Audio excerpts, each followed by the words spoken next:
संबलपुर संसदीय क्षेत्र अनुगुल जिला आठमल्लिक निर्वाचन मंडली में आज विजु जनता दलर प्रार्थी नलिनीकांत प्रधान आज नामांकन पत्र दाखल करिसेंती।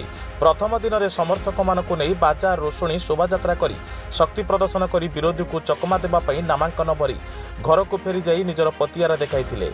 आज दिन 11:30 समय आठमल्लिक उपजिलापाल कार्यालय पहुंची नामांकन पत्र दाखल करते। निर्वाचन रिटर्निंग ऑफिसर जितेंद्र पात्र उपस्थित नामांकन भरी।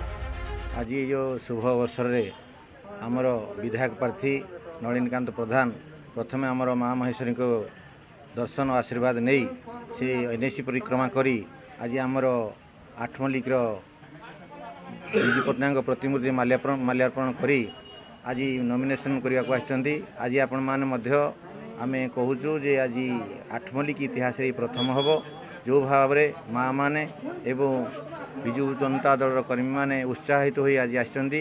निश्चित भाव में ये विजयर शो देखागला एवं तत्सहित आमर जे लोकसभा प्रार्थी रही बबी भाई से निश्चित भाव में आठमल्लिक जी भोट गत थर आम देलु 50,000 अधिक भोट देलु ताठारु अधिक भोट पाई निश्चित भाव में सुनाम रखू आठमल्लिक बोली आम आशा करूँ।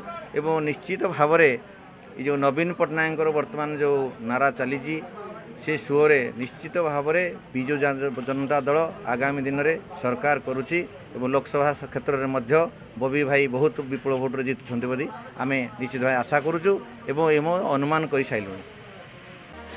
अनुगुल जिलूर ब्यूरो हेड हरकृष्ण नायक रिपोर्ट साई सत्य न्यूज।